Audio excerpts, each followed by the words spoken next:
बिस्मिल्लाहिर्रहमानिर्रहीम। Previous video में हमारी ये बात हुई थी कि हम नेक्स्ट वीडियो में आर का double derivative is equals to Q N ये चीज़ प्रूव करेंगे। इसकी स्टेटमेंट देख लेते हैं और ये बहुत इंपॉर्टेंट प्रूव है, ठीक है। बड़ी अटेंटिवली आपने इस चीज़ को समझना है। Let R be the position vector of a point P on a curve. किसी कर्व के ऊपर पी एक पॉइंट है और उसका उस पॉइंट का पोजीशन वेक्टर है R. Then prove that R double derivative is equals to K N, where k is the curvature and n is the unit principal norm. We know that we do not the principal norm with n and curvature with k. अब इसके proof की तरफ आते हैं। तो proof में उसने ये पहले ये कहा कि हम देखें, एक हमने 3D पॉइंट ले लिया, उसमें पॉइंट ले कर्व ली, उसने कहा कर्व के ऊपर आपका पॉइंट P है और P का जो पोजीशन वेक्टर है वो है R, ठीक है। अब इस पॉइंट P के ऊपर मैंने टेंजेंट T ड्रॉ किया, इस पॉइंट P के ऊपर इस पॉइंट Q के ऊपर मैंने अगेन एक टेंजेंट ड्रॉ किया। और ये इस कर्व को अगर मैं सीधा करना चाहूँ तो हमें पता है प्रीवियस वीडियो में भी और उसकी जो डायग्राम मैंने समझाई थी उसमें भी मैंने बताया था कि ये जो डिफरेंस है इसका यहाँ से यहाँ तक ये है पार्शियल एस, ठीक है। अब ये जो क्रॉस बन रहा है दो टेंजेंट्स का, ये एंगल और ये एंगल बन गया पार्शियल थीटा, ठीक है। और ये जो कोलाइडिंग पॉइंट है मैंने इस पॉइंट को कह दिया बी और ये आ गया आपके पास पार्शियल थीटा, ठीक हो गया। अब अगर ये जो आपके पास देखेंगे जो चीज़ बन रही है ये दिस वन, ये क्या बन रही है? ये तो एक ट्रायंगल बन रही है, ठीक है। तो उस ट्रायंगल को ये आपके पास कर्व थे आगे पार्शियल थीटा आ गई, ठीक है। अब यहाँ पे देखें पॉइंट बी, एंगल क्या था? Partial theta. ये बेस क्या है हमारे पास? पार्शियल टी, ठीक है। ये आ गया इसके अलावा आ गया हमारे पास टेंजेंट टी, ये पॉइंट, ये ब्रैकेट, ये आनी है और ये आनी है, ठीक है। ये और ये हमारे पास आ गया पार्शियल टी और टी प्लस पार्शियल टी, ये सारे पॉइंट्स आ गए। ये जो हमारे पास एक ट्रायंगल बन रही है उसको हमने जूम आउट करके सीधा करके लिख लिया। We know that R derivative equals to होता है D R by D S, और आर डबल का डेरिवेटिव इक्वल्स टू होता है double derivative of R with respect to S. मैंने ये चीज़ क्यों नहीं? Because we have to prove that R double derivative is equals to K N. R double derivative को अगेन मैं इस तरह से स्प्लिट करके लिख सकती हूँ D by D S into D R by D S. और टी उसने क्या कहा था कि आपके पास यूनिट टेंजेंट है T plus partial T unit tangent है at a neighbour point Q, ठीक है। पॉइंट क्यू मैंने यही बताया आपको, क्यू के ऊपर यूनिट टेंजेंट है टी प्लस पार्शियल टी, ये चीज़ हमने लिखी दी। अब हमने ट्रायंगल को जब कंसिडर करेंगे तो बी एफ किसके इक्वल है? बी एफ है टी प्लस पार्शियल टी के, बी ई इक्वल है टी के और ई एफ इक्वल्स टू है पार्शियल टी के, और एंगल है हमारे पास पार्शियल थीटा। तो बी एफ किसके इक्वल आ गया हमारे पास? बी ई आ गया हमारे पास टी के, ठीक है। और बी एफ आ गया टी प्लस पार्शियल थीटा के।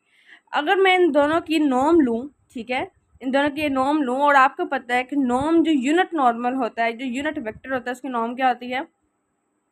1। तो हमने कहा कि ये हमारे पास टी भी यूनिट टेंजेंट है और ये यूनिट टेंजेंट का ये भी एक यूनिट टेंजेंट है, बट उसके नेबर पॉइंट पी के नेबर पॉइंट क्यू का यूनिट टेंजेंट है। तो अगर दोनों ही यूनिट वेक्टर्स हैं तो इसका मतलब है इन दोनों की नॉर्म क्या होगी? 1 होगी। तो मैंने लिख दिया ट्रायंगल को कंसिडर करते हुए कि इन दोनों की नॉर्म है 1, और ई एफ हमारे पास आ गया पार्शियल टी के। और मैंने ये थ्योरेटिकली बात बता चुकी हूँ कि एंगल इसमें है पार्शियल थीटा बिटवीन किसके? टी प्लस पार्शियल टी और डेल्टा टी के, और ये इक्वल आएगा angle E B F, because, ठीक है, ये यहाँ पे आ गया था टी प्लस पार्शियल टी, ठीक है, यह पार्शियल थीटा, तो इन दोनों के दरमियान पार्शियल थीटा है और ये आ जाएगा ई बी एफ। सॉरी, ये इस तरह से था बी ई एन एफ।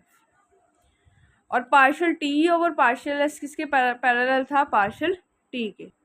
ये चीज़ मैं आपको डायग्राम से सही समझाती हूँ। ये अगर आपके पास पार्शियल एस है तो पार्शियल एस और पार्शियल टी किसके? पार्शियल टी के पैरेलल चल रहा है, तो यही पॉइंट उसने वहाँ पे लिखा है।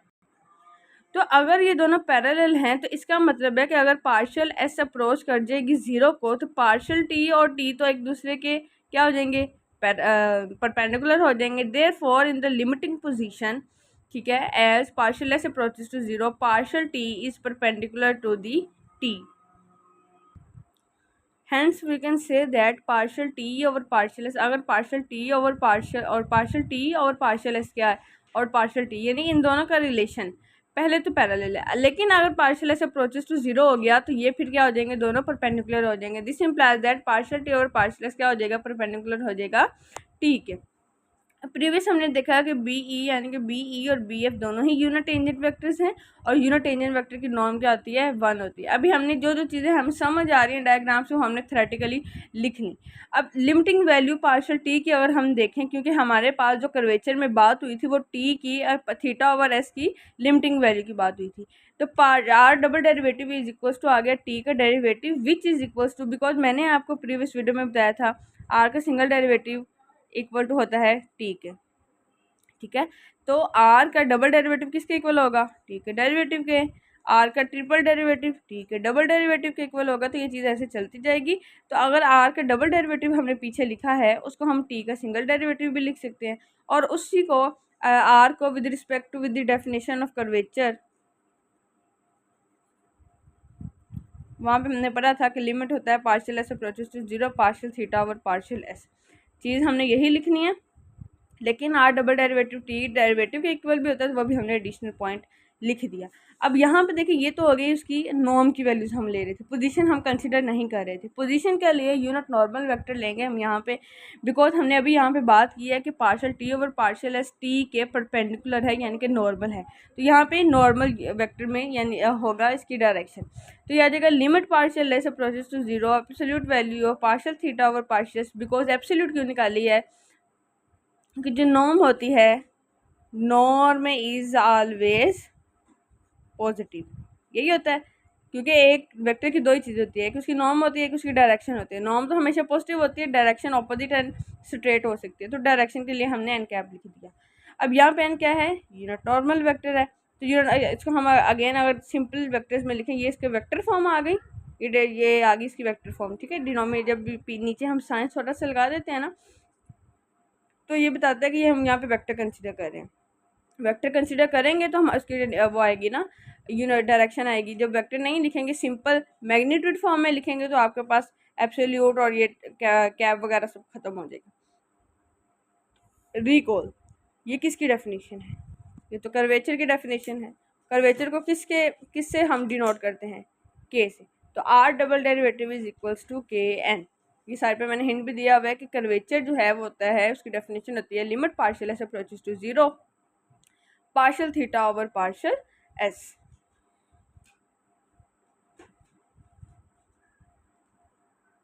Hence we proved r double derivative is equals to kn.